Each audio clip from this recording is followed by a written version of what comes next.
Good afternoon again, and welcome back to the Law and Crime Trial Network. I'm Linda Kenny Bodden. Well, we head out to Boise, Idaho for the trial of Doomsday cult mom Lori Vallow Daybell. Prosecutors charged Vallow Daybell and her husband Chad with conspiracy, murder, and other charges in connection to the deaths of Lori's children, Tylee and JJ, as well as the 2019 death of Chad's first wife, Tammy Daybell. Both defendants have pleaded not guilty, and they will have separate trials. Jury selection should be wrapping up soon in Vallow Daybell's trial, and if convicted, the Doomsday cult mom faces life in prison.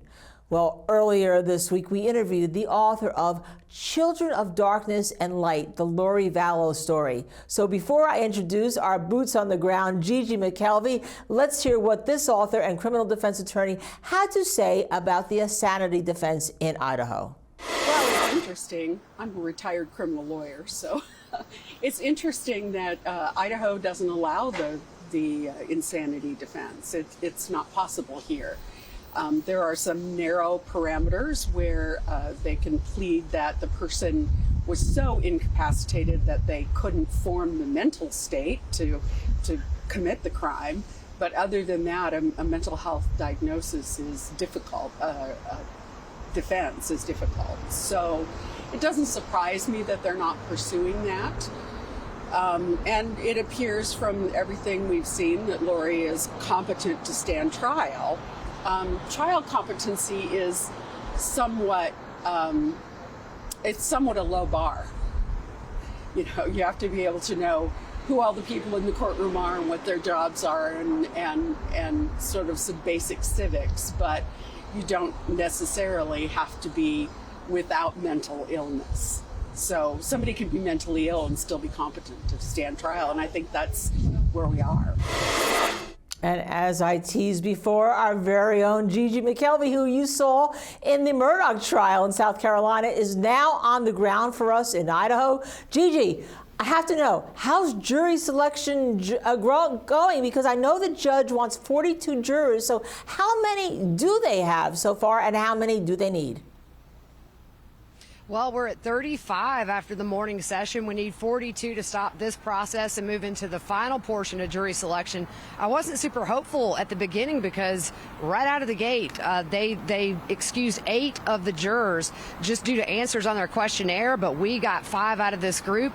The next group should be in there now, if not very soon. I think we could have our 42 maybe before lunch. Oh my goodness, that all of a sudden went really quickly. So now I have to go to the next area since we may be starting. Tell us everything you can and that you know, since you've been there. You obviously have been in the overflow room, but watching that courtroom intently, about the environment inside the courtroom. And I also want to know, when you do that, describe Lori Vallow, and then later on we'll talk more about her demeanor. Well, I think the thing with Lori, after watching her for years in a courtroom and how she kind of goes in and giggles and laughs and smiles and doesn't seem to realize the weight of why she's in there, she's gotten to be very businesslike with jury selection. She's taking notes. She's actively talking to both of her attorneys. She will write notes down and point to that where they will lean in and see what she's written.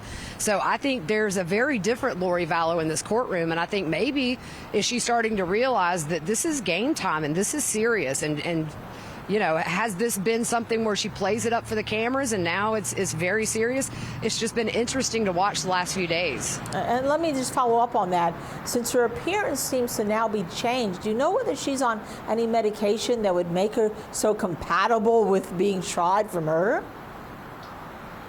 Well, she was deemed incompetent for 10 months and spent most of that time at the state mental hospital. I would assume that she's on some sort of medication to treat whatever her attorneys have said that she does have a diagnosed mental illness. So I would assume she is on something, although Lori has chosen not to bring mental illness into her defense in the guilt or innocence phase. So I thought that was very interesting. Yeah, very. And since we're going to start trial, and I assume there will be openings, after openings, there's usually a first witness for the prosecutor.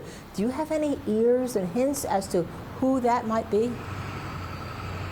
No clue, because the witness list has been sealed, and we're still waiting on that ruling from Judge Boyce about whether JJ's grandparents, Kay and Larry Woodcock, are going to be allowed to even sit in this trial, whether they testify in the very beginning or in the middle. That ruling is still outstanding, and we're hoping that comes in at some point today so that we can know whether or not the grandparents can even sit in and watch testimony, and will he consider them a victim under Idaho law. And the grandparents, they're a grandparent of one of the decedents, one of the victims, one of the children murdered, right?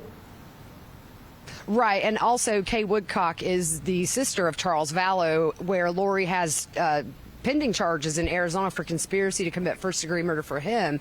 Larry Woodcock would also be the brother-in-law.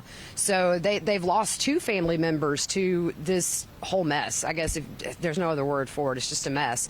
But yeah, so these are the grandparents, but nothing about Charles's case is being tried here in Ada County. Gigi, I think I know where you're going next then after this case ends, but I can't wait for more great reporting from you, as you usually do, to give us that firsthand feel as if we are in the courtroom. Thank you so much, because I know you have to get back into that courtroom.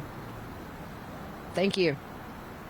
And when we take our break, when we come back from our break, we're going to pivot right back to the trial that we have been covering in a close state, Colorado, which also may involve an issue of an insanity defense in Colorado. It's amazing. 2 trials, deaths of children, and 2 insanity defenses, even if Idaho doesn't technically have one labeled insanity. Stay with us. We're the Law&Crime Network.